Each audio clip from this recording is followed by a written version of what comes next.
Money Arata. Let's go back to the year 1944.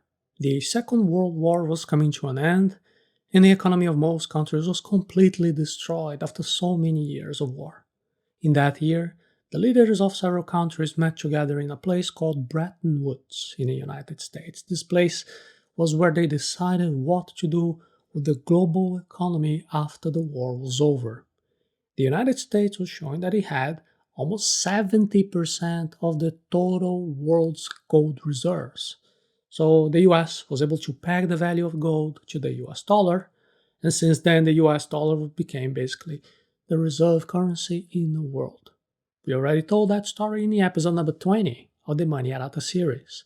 What we didn't tell you was that after this event there were two major changes to that system, to your money.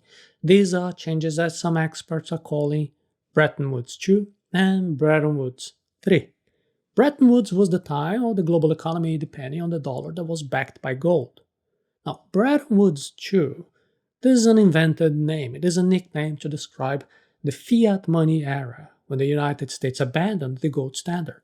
Now, Bretton Woods III might be starting right now with the fiat money meltdown. Now, please note that this is not financial service. Read the full disclaimer before proceeding. We're moving from the age of state money to the age of Bretton Woods III, the age of property-based money. The Bretton Woods Conference in 1944 ushered in the era of the global economy depending on the dollar backed by gold.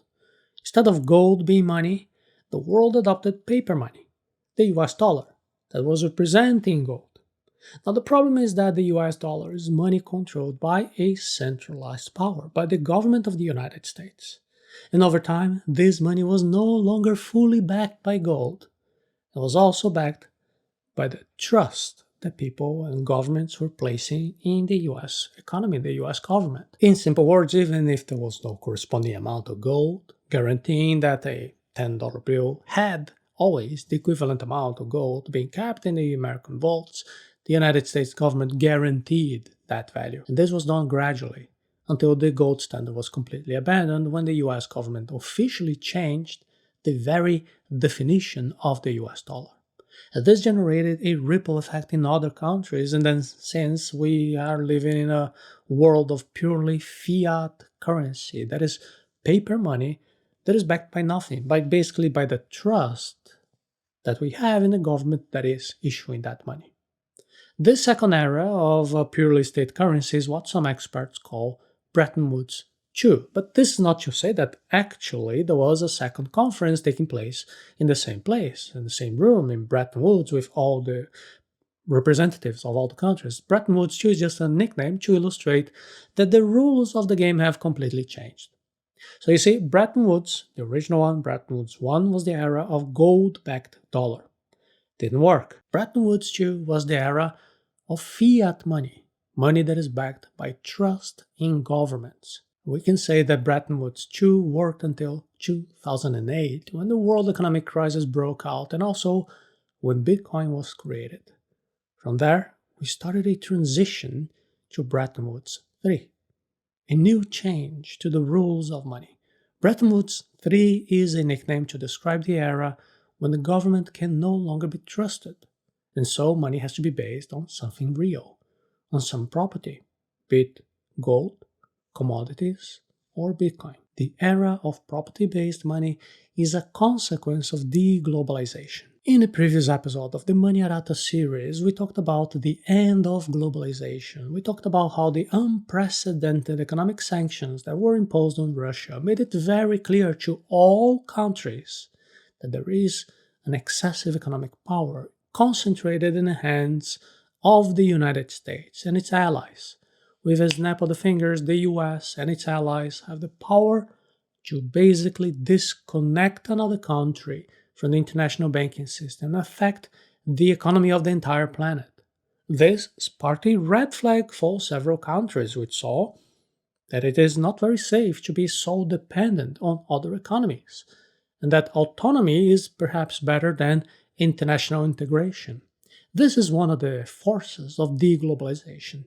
The problems of concentration of power have been obvious since 2008. In that year, The US housing market generated an economic crisis that spread across the world. Shortly after the crisis, Bitcoin was created.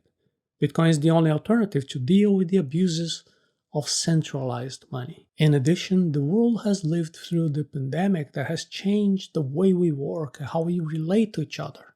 One single meeting of the Federal Reserve can decide to raise the interest rates and cause a relative fall in the value of all other currencies in the world. So with all of this, purely fiat money, fiat currency starts to be questioned.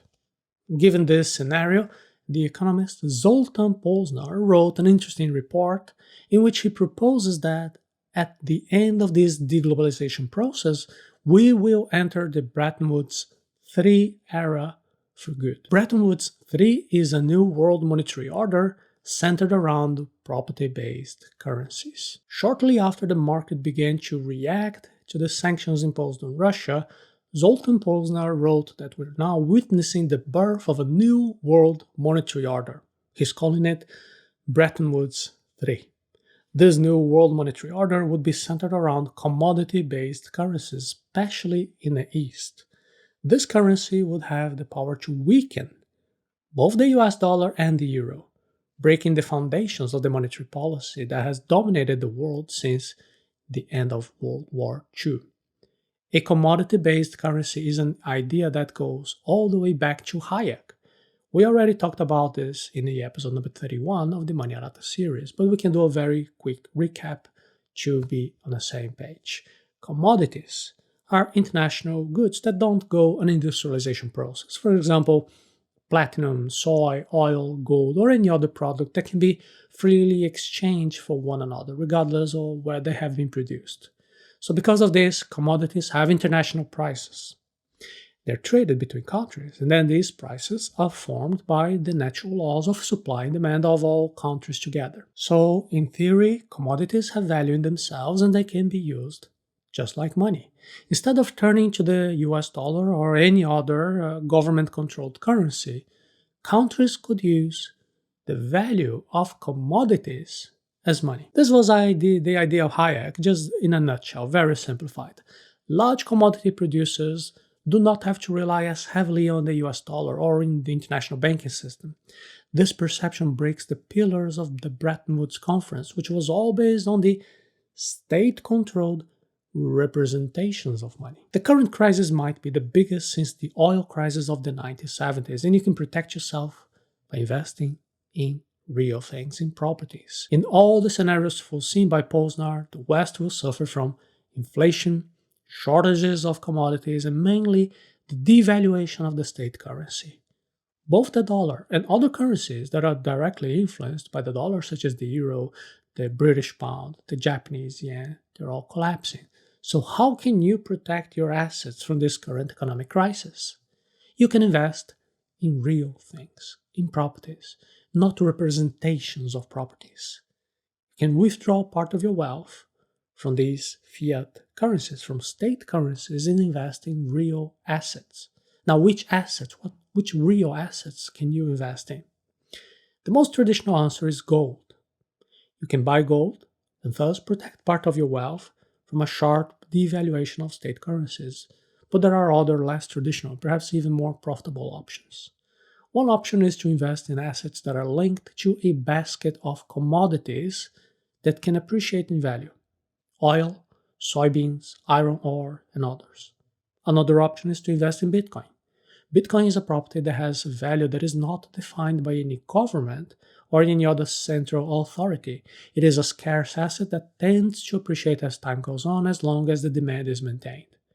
From the original Bretton Woods Conference in 1944, with the money backed by gold bullion, through the Bretton Woods II that was backed by the trust in the US Treasury bonds with counterparty risk, and now Bretton Woods III with money centered on property, the only certainty we have is that money will never be the same again.